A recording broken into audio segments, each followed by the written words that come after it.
শেষ করলাম বালাবাড়ি বাইসাইকেল চালে। সেইটাই তো কথা রে ভাই।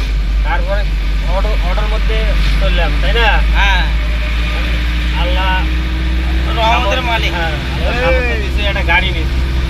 গাড়িটা নিয়ে তো বড় চিন্তা করে গেছি দোস্ত। যাক আল্লাহ দিছে, এটা আল্লাহর কাছে লাখ শুকরিয়া। দেখেন তো গাড়ি আছে। আস্তে আস্তে আস্তে আল্লাহ এটা দিছে, এটা আল্লাহর কাছে লাখ শুকরিয়া। আমি সবসময় দোয়া করি আপনাদের কাছে। বড় টেনশন ভোগ করতেছি কোনটা জানেন?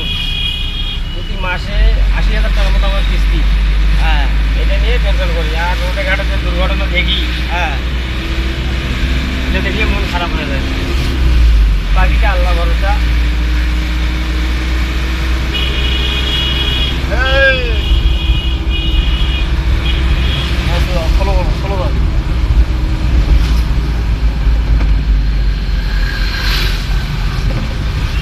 আল্লাহর উপর বিশ্বাস আছে, আল্লাহ ঠকাইবে না। না না, আল্লাহ ঠকাবে না।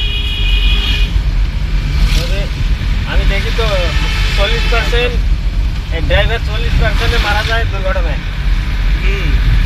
আমার যেটা টার্গেট। তবে দেখি শুনি চালাটাই ভালো। না, আমাদের কাঁচামাল তো একটা রিক্সে যাওয়া ইয়ে করা লাগে, ওদিক দিয়ে একটু বেশি সমস্যা। হালকা হালকা যাও।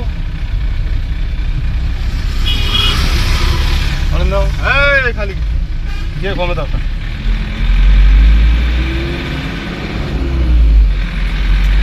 দোয়া করেন আল্লাহ কাছে এইভাবে চালায়।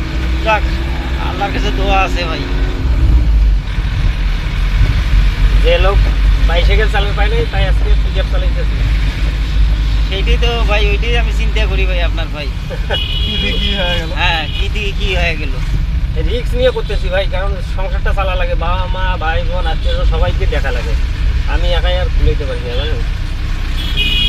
তারপর সবার দোয়া আছে দেখি মানে চলছে। যাও বাড়ি যাও। আল্লাহর কাছে এটা লাখ শুকরিয়া। আমিও দোয়া করি আল্লাহ এই যে কদিন রাখবে আপনাকে ভালো ভালো রাখুক। আমি চাই যে মানে দুনিয়ার মানুষ সবাই সুখে থাকুক, এটাই চাই। মনটা চাই আপনাদেরকে মনে করে ফ্রি নিয়ে যাই। ভাই তেলটা তো কেনা লাগে। এই 3টে পাইকার রাখছেন, 3টে পাইকারে ফাটাফাটি আমার কত 900 টাকা দিবেন। আর আমার তেলে যাবে 900-1000 টাকা। এটা ঠিক আছে। আমার মনে করছে গাড়িটা তো আছে, তারপরেও তোমাদেরকে নিয়ে আসি, কারণ ব্যবসাটা তো চালা লাগবে। হ্যাঁ তোমার আসলে আমার ব্যবসাটাও চলবে। হ্যাঁ আর এই রোড ঘাটের যে অবস্থা, হ্যাঁ, বাংলাদেশের সরকারের প্রথম দায়িত্ব হলো রাস্তাটা ঠিক করা। যে দুর্ঘটনাগুলো ঘটে, আপনি ঘুম থেকে উঠিয়ে রোডে আসা লাগে, আপনার আত্মীয় স্বজন বন্ধু বান্ধব সবাইকে রোডে আসা লাগে। ঘুম থেকে উঠি রোডে আসা লাগে, আসা লাগে না? আমি তো চাচ্ছি যে যে ডক্টর ইনুস যে আছে তো দোস্ত, হ্যাঁ, না লোকটা ভালোই, অনেক ভালো। আর আমি চাচ্ছি যে উনি আরো 2-1 বছর থাকুক। থাকুক। এটা আল্লাহর কাছে আমি লাখ শুকরিয়া করি তার জন্য। লোকটা তো ভালোই, তো খারাপ না, অনেক ভালো আছে।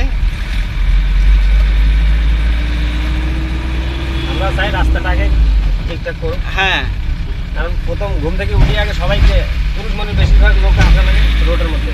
হ্যাঁ, হ্যাঁ, আপনি ধান যদি নিয়ে আসেন তাও রোডের দরকার আছে, রাস্তার অবশ্যই। দরকার আছে।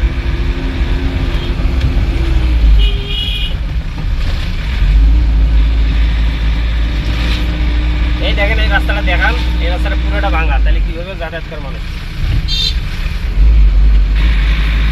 এই মূলত দুর্ঘটনাগুলো ঘটে কিন্তু রাস্তার কারণে বেশি। আর এই যে বিশেষ করে অটো রিক্সা, হ্যাঁ, ব্যাটারি চালিত গাড়িগুলো, এগুলো আরও বেশি সমস্যা। এগুলো তো চলা লাগবে, ওদেরও পরিবার আছে, ওরাও কিন্তু অটোওয়ালা লাগবে না। না, ওদেরও পরিবার আছে, অটোওয়ালা লাগবে। কমে দেওয়া দরকার, আরও কমে দেওয়া দরকার। মাইলেজ হয় না। এবার একটা গাড়ি কিনছে 2.5 লাখ 3 লাখ 2 লাখ। হ্যাঁ, আবার এই যে কারেন্টের বিল দেওয়া লাগে, হ্যাঁ। গাড়ি ঠিক করা লাগে, আবার পরিবার চালা লাগে, ওদেরও কষ্ট। কষ্ট সবারই ভাই, অবশ্যই। কারো বেশি কারো কম। যেমন আমার যখন অটোটা ছিল তখন অত টেনশন ছিল না, এই গাড়িটা কেনার পর থেকে টেনশন দিচ্ছি।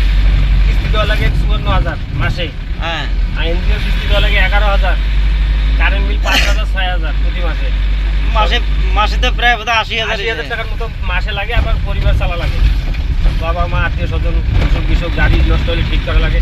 এই যে পরশুদিন গাড়ির চার্জার পড়া গেল অটোটা, হ্যাঁ চার্জার করা যায় একবারে মনে করেন যে 1800 টাকা খাই যাবে। হরেন দিয়ে যান।